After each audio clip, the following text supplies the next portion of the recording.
Hello and welcome to the fifth segment of the Cyber Kill Chain, presented by the Ethical Hacking Club at McEwen University. The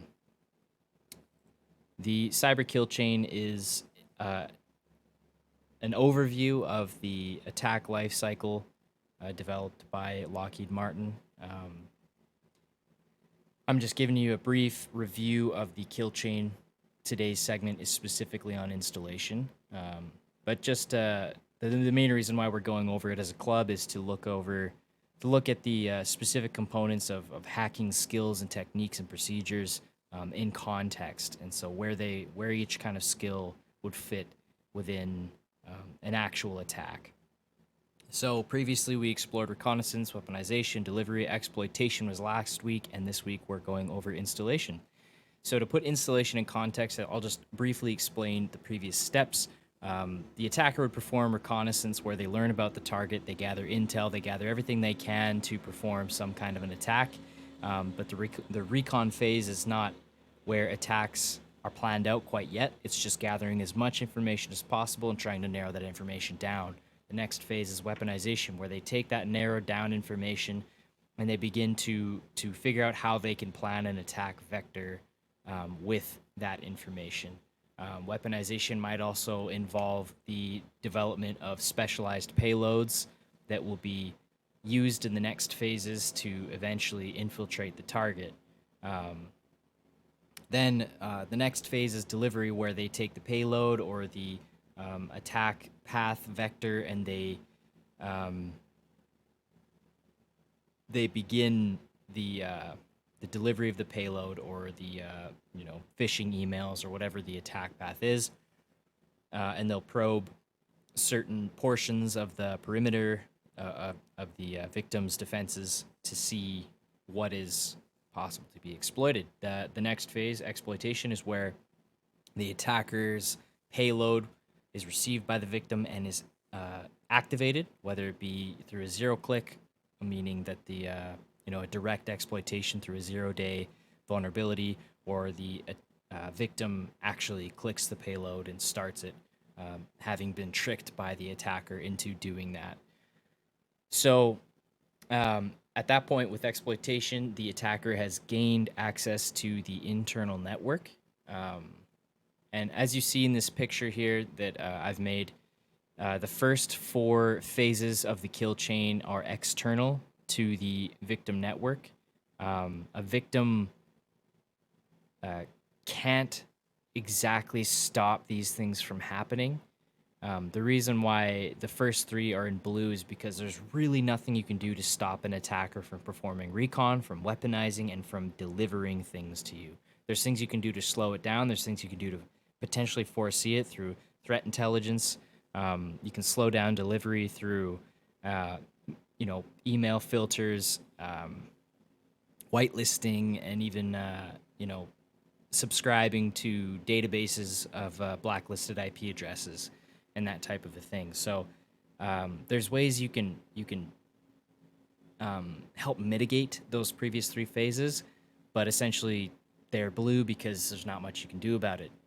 Yellow is exploitation. There's a lot you can do to stop exploits from happening, but it's still external to the network, and that's why it's within that green space. And then the red space there indicates that everything happening at that point is within the victim network, therefore within blue team or IT's control to mitigate, detect, prevent, and stop from happening, basically. So exploitation happened. Payloads were exploited, were clicked, and the attacker has now gained control. So installation is right after exploit. It's called the post-exploitation phase, which is technically all 3 of the last phases of the kill chain are all post-exploitation. But essentially, the first thing attackers will do is consider the installation phase. So let's proceed. Let's get on to the next portion. So yeah, we're on installation, and I made this pretty picture and took them pictures off the internet and combined it. So yeah, it's considered the initial compromise. Um, Most often, the compromise involves some kind of a payload being exploited that will make a reverse callback to an attacking the attacker's command and control server or some kind of a machine that's been set up to receive the reverse connection. Um, so attackers are usually pretty good about being ready for that. And usually the shell that's opened up is a basic shell with low privileges, depending on how the exploit was executed. So a 0-day has the potential of generating a root shell for the attacker. That's best case scenario, and that's not typically going to happen. Um, Oftentimes, an attacker will get a limited shell, whether it be through just bin slash sh or it be through a user PowerShell um, instance, and so the attacker needs to work with that, and that generates some drawbacks, right? That initial compromise isn't the end of it because that shell that you get from the exploit is typically not reliable. It's not. It's as you can see in the slide. It's a simple shell access. It usually has low privileges. It usually has very limited access, and it's usually volatile and unreliable. And so the attacker might even need to work quickly to establish a more permanent shell or just a more reliable connection through maybe SSH or through another kind of remote access protocol. So the goals, the post-compromise goals, typically include to remain undetected, so evade detection. To The biggest one is to achieve persistence on the network, and that's the whole idea of an advanced persistent threat. And that's what the attacker lifecycle, the cyber kill chain, is meant to replicate: is the advanced persistent threats intrusion on the network. So the attacker is seeking to gain a foothold, which is a climbing term for a spot that you can use to mount further attacks, essentially. Well, not attacks, because in climbing they're not attacking anything, but in climbing it would be like, you want your ankle in a good spot to, your heel to push off on a good spot that, it grants good footing, is reliable, and is good stability. So an attacker, more their post-compromise goals would be to escalate privileges, to establish some form of command and control, and eventually to perform their actions on the objectives. And those last two are so important that they're their own phases entirely, and we'll get into that in the next two segments. So that installation phase, I know the term installation means, like, to install something. You're not footprinting by installing, but you kind of need to know what's going on before you can install it. You can't just, or I mean, you could, but your malware would typically get picked up if you're being reckless about it. So before you install, you need to figure out what's going on. You need to learn about the environment that you've just compromised, or the attacker will be learning this. And when I speak in the second person like that and say that you need to do this, I am assuming that we're all cybersecurity professionals and that we're doing this in a totally legal way, in a system that we have written contractual explicit permission to be infiltrating in this manner, because otherwise it's completely illegal and you should not be doing it. So that's the first thing that an attacker would typically do post-compromise is learn about the system they're on. And they're likely going to be doing this from their limited shell. So they need to learn about the operating system that they're on. What version is it? What kernel does it have? Are there exploits for it? Is there a way to escalate privileges and get a permanent root shell? Another thing attackers look for are LOL bins, which stands for living off the land binaries, which honestly is usually machine utility programs that are there without any kind of a malicious reason, but are actually utilities used in for actual system functions. So An attacker can use these utilities to their advantage if they're present, and use them in a way to escalate their privileges. So there's entire TTP chains out there, tactics, techniques, and procedure chains, which is a reference to the MITRE framework, MITRE attack framework. There's entire TTP chains out there that involve only lull bins, which is really like the spec ops hackers way of navigating and compromising victim machines. Look into that. Definitely look into lull bins, because you're not always going to be able to download malware onto the machine and that kind of stuff. So next, attacker needs to learn about what antivirus systems are present, if there's intrusion detection systems, if there's endpoint detection and response systems in place. I would say most companies don't use the advanced stuff like IDS and EDR.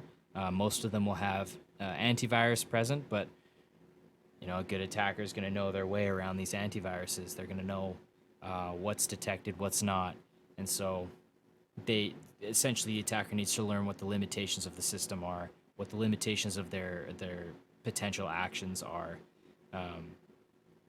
So in a way, as I wrote there in the last bullet, an attacker, when they get onto this new system, they kind of have to repeat the kill chain in a micro sense, a smaller sense. They'll have to start from the beginning again and do some recon on the system, do some weaponization, then do the delivery again. And in that way, we see the limitations of the cyber kill chain, but it's not meant to be comprehensive. It's meant to be a basic way of looking at the attack lifecycle, because it does get extremely complex really fast. So we have to look at it from a minimized perspective to start with, and then from there, as we go along, you'll learn what the nuances are.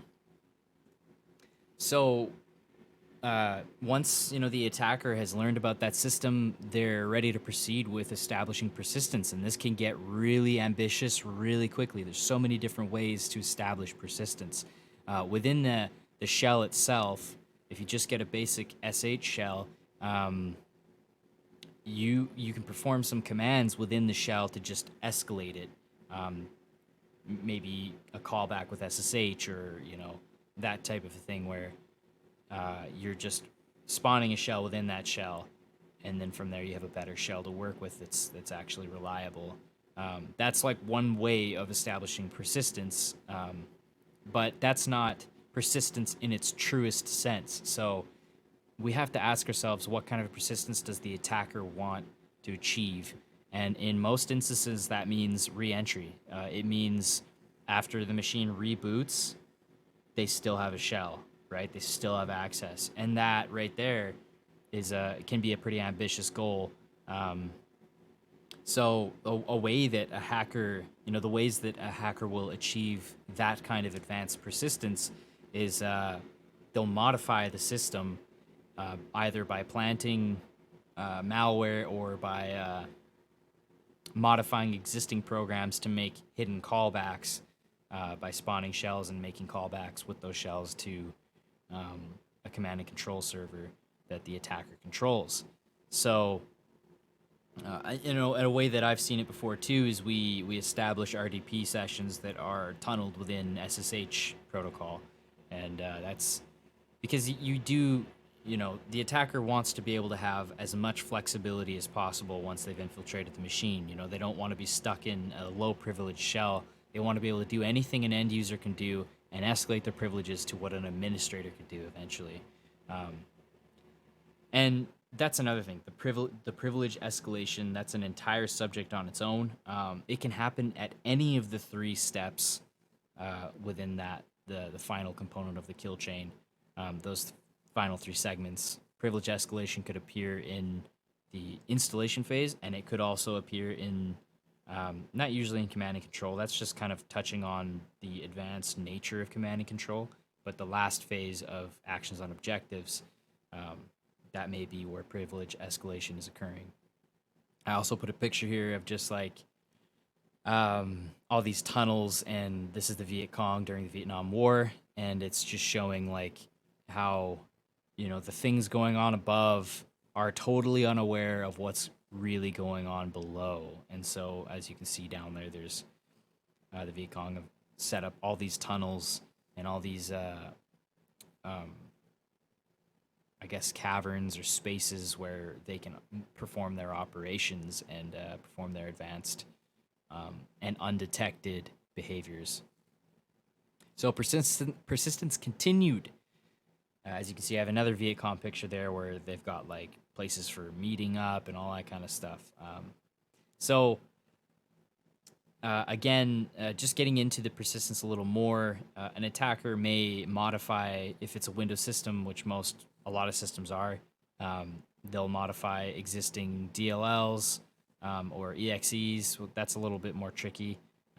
Or they'll modify startup scripts and that type of thing to make to spawn a shell that calls back to their C2 server. There's 100 million ways that an attacker can establish some kind of a callback like that. They might even be not just modifying existing ones, but by writing new files or startup scripts and linking them in under a hidden file or an existing user. Usually, the idea is not to add too many new things, but to just modify existing things.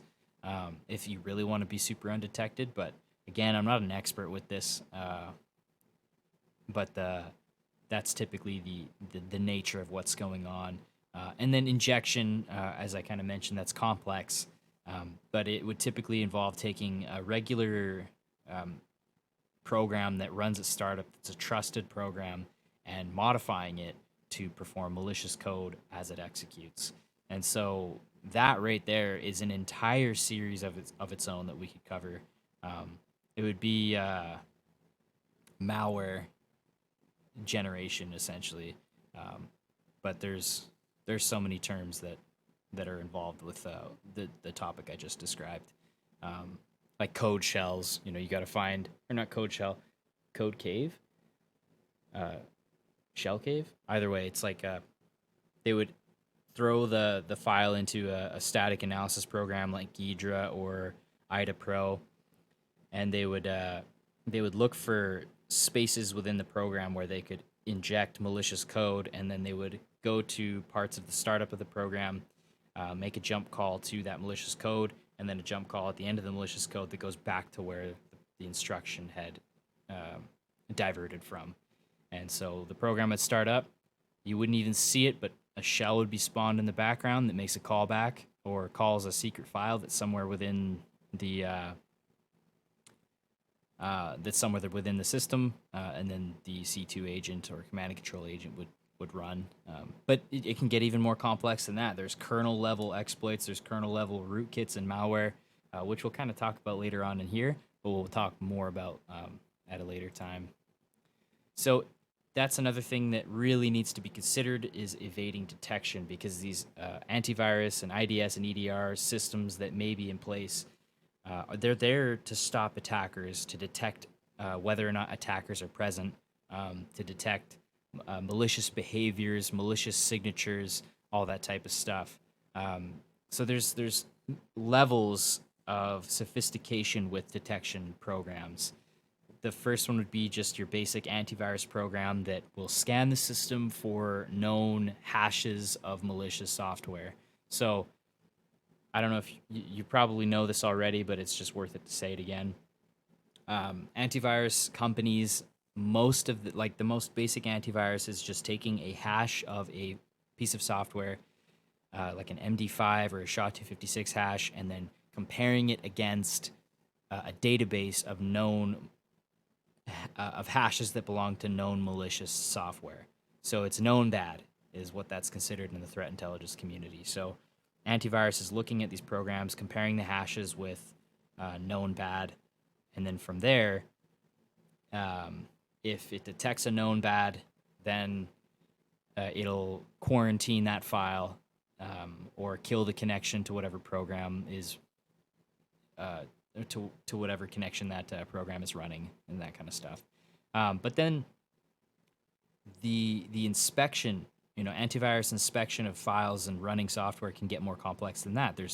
Um, it could be not only just looking at the overall hash of that file, but also looking at the internal contents of that file, depending on how the file works. An antivirus may be able to inspect the code within, or maybe not just the code, but the actual system calls within that program, what kind of calls it makes. Because there are certain behaviors that normal software does not do, right? And only malware does. So an antivirus might start looking deeper into these programs to check and see if it has any of these known system calls that only belong to malicious software. So the antivirus has further levels of sophistication, but with more sophistication, with more inspection, comes more hardware usage, comes more, a more bloated antivirus program. And so there's drawbacks for the antivirus company, for the users to have more sophisticated programs in place. It also becomes so much more expensive the more intense the antivirus becomes. And then you get to a certain point where it's no longer antivirus, but it becomes endpoint detection and response, where it's looking at not just known bad, but it's looking at known bad behaviors too. So there are certain behaviors that only attackers perform on a computer. They're, the system events of a computer. And so the EDR systems will be checking the system logs for known bad behaviors or system events, and then it will flag it and it'll lock out the user if it detects these certain things, shut down the machine, and then alert an IT administrator, depending on what protocols or policies are in place. Sometimes it just alerts the IT guy, or sometimes it doesn't even do that, but it recognizes that it's a bad behavior, but there's no protocol in place to stop it from happening, and so an attacker just goes unnoticed.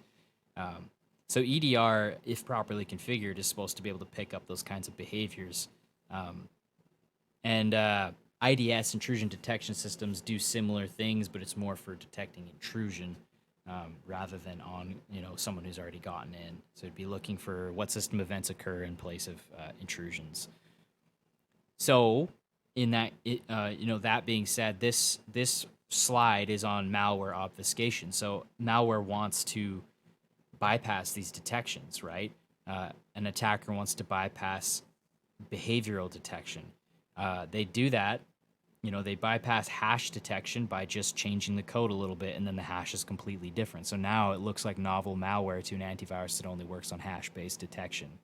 That's why obfuscating system calls is important too, because the more advanced that the software detection becomes, the more advanced your obfuscation needs to become. And that's where packing and unpacking your code gets really important, because sometimes these antivirus systems can detect your code in transit. Like if it's downloading, it can detect it as it's downloading because it's looking at the packets that contain the download, depending on what the network structure looks like whether or not those packets are encrypted or not. And that goes into the next segment as well, because we're going to talk about establishing a secure command and control channel. And that's where most of the time, more sophisticated malware tools get downloaded is after an official, secure, reliable command and control channel has been established within the victim network. So, there's off-the-shelf malware you can download to perform a lot of these things, but those are detected. The hashes are known. It's already been found. They're not novel anymore. That's why they're off the shelf. But you can change those ones to make them more sophisticated. There's tons of obfuscators out there for this kind of a purpose. They're out there for probably good reasons, for development purposes. To hide intellectual property, that kind of stuff, make it harder for people to steal it. But there's some of this obfuscation techniques are out there strictly for malware. So just beware that some of the things you do are probably going to get picked up by authorities. So if you're doing this as a job, or if you're doing this as, in our case, as students, you need to be aware that you gotta be careful with what you're messing around with. But another thing that's really important to note, this used to be a common thing. An attacker would take their malware and they would load it into an antivirus to see if the antivirus detected it. Well, you might think that that's a great idea, but what you don't realize is that the attacker is blocking callbacks. So they load it into the antivirus, but the antivirus has no network connection. It's sandboxed, so that when they load this malware into it, the uh, the antivirus program's not going to upload the hash to a database. So this is if the attacker is testing their novel malware that they made. They want to see if it goes undetected. So they'll set up a system of all kinds of antivirus programs that are all sandboxed and closed off to the network, so that these programs don't share the report of that malware to any other vendors. And so the attacker will load this software into the system where that antivirus is, make it scan it, and then from there, they'll know whether or not their malware that they're producing is actually detectable or not. Now you've probably heard of services like VirusTotal. VirusTotal shares all of it, so never upload any of your tools that you think are undetected or even detected. Don't load any of these tools into VirusTotal. A proper hacker will never do that, because then it's detected, right? These systems are pretty advanced. They're going to figure out that what you uploaded is malicious eventually, and from there, your tool is no longer useful unless you find a way to evade that detection again. Okay, and then advanced persistence. We were kind of talking about this before. It's your C2 agents, your rootkit. So it's not just establishing a better shell, but it's also establishing a system where you can come back, where you can regain control after reboot, where you don't only just have user access, but you have root access to these machines. You can make the machines do things that users aren't aware of because you're operating at a kernel level or a root level within the system. So this is complex. Advanced hackers have advanced tools that are custom written by malware authors, whether within their hacking organization or within a government sponsored or state sponsored organization. And these tools are not available to the public. Like, these are advanced tools. There's off the shelf things where you can purchase C2 programs or get them even for free. There's some free ones out there that are really sophisticated and really good, but the thing about them is that they're free, so they're going to get picked up, right? C2 is command and control, so you usually have the terminology is, I'm not super familiar with it yet, and I apologize for that, and I will eventually make up for that for you guys. But the way it works is an attacker will install an agent or a piece of software on a piece of malware on the victim machine that's going to call back. That's called beaconing. It's going to call back to the command and control server. The attacker connects to the command and control server, and from there, the attacker has indirect control of that victim machine through the command and control server to the agent on the victim machine. As you can see in the screenshot there, that's a view of Cobalt Strike. I'm not sure how old it is or not, but it just shows you, like, okay, there's the victim machine, and then the ones with the red and lightning on it mean that they're compromised machines. So those ones have agents on them that allow the operator of the Cobalt Strike command and control server to control those machines. This is essentially also how botnets are formed. It's the same principle, but applied across sometimes hundreds of thousands of machines, depending on how large the botnet is. And that's a super fascinating subject, by the way. I recommend you dive into that a little bit.